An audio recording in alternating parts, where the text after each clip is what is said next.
So, Madam Chairman, a couple housekeeping things and reminders.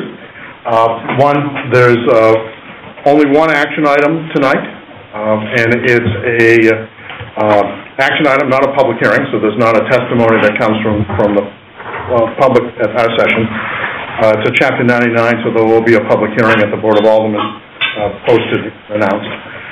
It is one item tonight, so we have many planning commissioners that are joining us by mail, by phone, that we've been in contact with and certainly have the materials in advance, so they'll know. Dick will still do a PowerPoint quickly. They were emailed a PDF of the PowerPoint. Oh, okay. And they have the resolution. With that said, also want to welcome to everybody on the phone a new representative to the Planning Commission. This is a designation from Alderman Rohde, who's the chairman of the HUDS. HUDS has the opportunity to place a member on the Planning Commission. Done so by recommending and welcoming Alderman Jeffrey Boyd to be on the Planning Commission. Welcome. Thank you. Welcome, Jeffrey. Welcome. Do we know how many people we have in the phone? We have 4, so we have 4. Yeah. You have Are we expecting anyone else? We're expecting one more in person, right? Yeah. Should we wait for like that? Yeah, as I turn down the heat.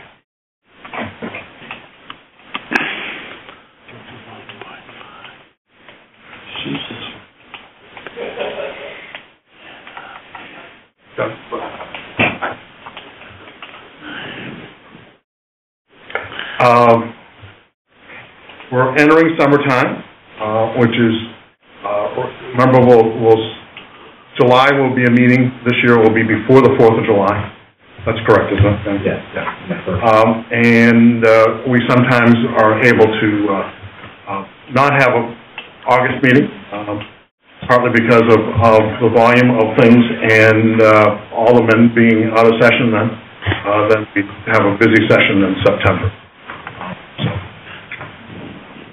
We'll have a structure that I expect that during the next few months we will be filling some additional slots on the Planning Commission on the citizen side.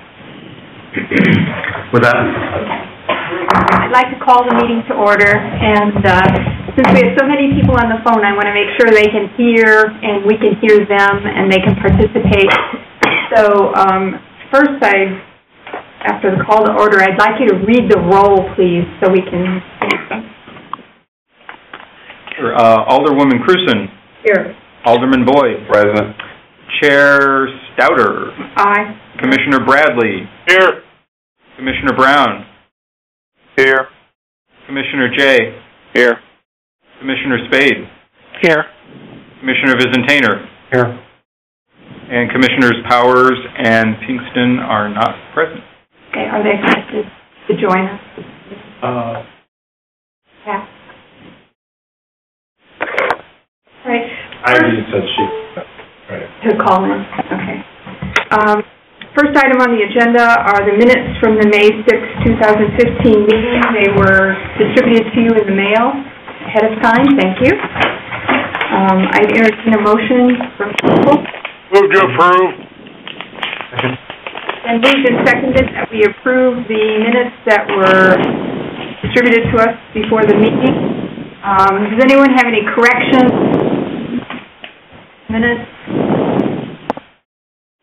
Anyone on the telephone? It's been moved and seconded. Then could you call the roll, please? Alderwoman Cruzen. Aye. Alderman Boyd. Aye. Chair Stouter. Aye. Commissioner Bradley. Aye. Commissioner Brown. Aye. Commissioner Jay. Aye. Commissioner Spade. Aye. Commissioner Vizentainer. Aye. And the motion passes with all present voting yes. Okay, and we'll move on to our only action item of the evening, Chapter 99 on the North Riverfront neighborhood area. Yes, it's Chapter 99, located in the North Riverfront, Interstate 70. This is O'Fallon Park to the south. This is North Broadway and 3. near the interchange with 70. And I think we're all familiar with the Love's Travel stop. This is approved and it's now operating. Right across the street, the Metro Transit Center to the north, and this is a 1.36-acre area. It's on the northeast corner of North Broadway and Perry, of course, in the North River Point neighborhood. There was a vacant one-story, 42,000 square foot warehouse that filled most of the area. That has been demolished during May and to prepare for the construction of a hotel. The site is strategically near the interchange and directly across the street from Love's Travel. That's been important for the developer in selecting the site. And with us today is Amrit Patel, who's president of staff of the corporation, and he'll be available for questions at the end of this presentation. Here's an aerial of the site. You can see O'Fallon Park, the new rec center. This is the Love's Travel, and this is the hotel site right across the street. They had Chapter 99s for warehouses to the east, and next month we're going to see the Wonder Bread coming in as a warehouse. So there's a lot of activity around this interchange, a lot of positive things happening. This is a view of the warehouse from the exit from 70s. This is from the north, looking back. You can see the Love's Travel sign directly across the street, and you can see that half the building was demolished when I was there a couple of weeks ago, and I understand it's completely gone now. The slide on the right shows what the Love's Travel looks like from the development site. So if you're in the new hotel, it faces Perry, and we'll look at the Love's Travel. This is the restaurant and convenience store. This is the gasoline pump. And then further west or east is the trucking facilities, repair facilities, that sort of thing. So, and the developer bought the site for $160,000, and they planned construction of a 3-story, 60-room, 31,000 square foot hotel. And there's photos included of their hotels in the city, and they have an Economy Inn. There's a First Western Inn further south at 4800 North Broadway, and then there's a Days Inn, design. Days Inn that's at North 9th and St. Louis Avenue, which is also close to Interstate 7. And you can see that it has industrial land uses around, similar to the site we're looking at today. And from the 2 hotels that they have along Interstate 70, they find that they do a lot of local business. This one does a lot of people from Proctor. And they get travelers on Interstate 70, and then there's a lot of visitors and business travelers that aren't willing to pay downtown rates for hotel rooms. This is an economic activity. So it's got a variety of uses, and they think that this site near the Love's Travel Center will be a good one for them. These are some slides of the facility. So it's a hotel with breakfast rooms, exercise rooms. Some shots here of the guest room. Yeah. So, and the design is very similar. We have seen that they've been working on the design this week. In the vicinity of the redevelopment area, Looking to the east is the I-70 entrances and exits.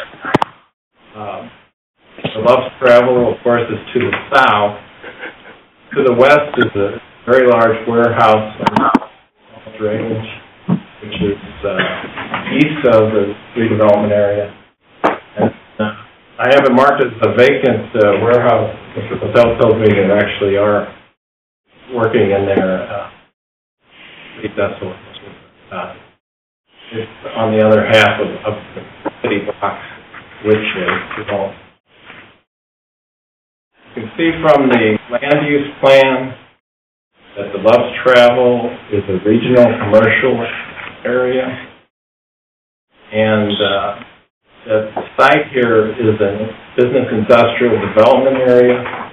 And in the past, we've had other areas go from the development areas, they've been rehabbed, so we'll be coming back, make this either regional, commercial, business industrial reservation. But the key thing is that this plan, this development plan, the city's strategic land use plan, which is business industrial development. The plan provides 10 years of tax base, does not use eminent domain, and staff recommends approval of this Chapter 99 lighting study and redevelopment plan. And I think if you've seen the lighting study, it was included in the resolution that the warehouse was in pretty bad condition when it was allowed. Glad to answer any questions. Amrit Patel is here from the president and founder. Any questions or comments from any of the commissioners either here? Susan, I have a question. This is Dan. Hey, Dan. For the owner. So the image of this Days Inn is pretty stark in terms of landscaping, and the city sustainability plan really is trying to restore the tree canopy.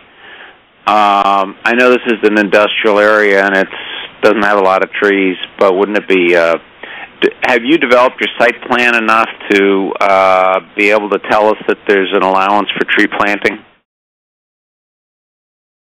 The site plan, right now my engineer is working according to my Days Inn in St. Peter's, which will be under the canopy. People will drive through, and there will be landscaping both sides and front. There's the island, and there will be landscaping over there. So that portion, we are just trying to make it how it works, make it look nice. I think there was a yes buried in there, but not a definitive yes, right?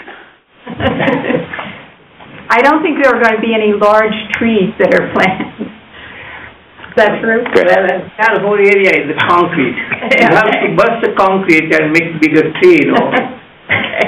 And concrete is thick, 10-inch thick, you know. Okay.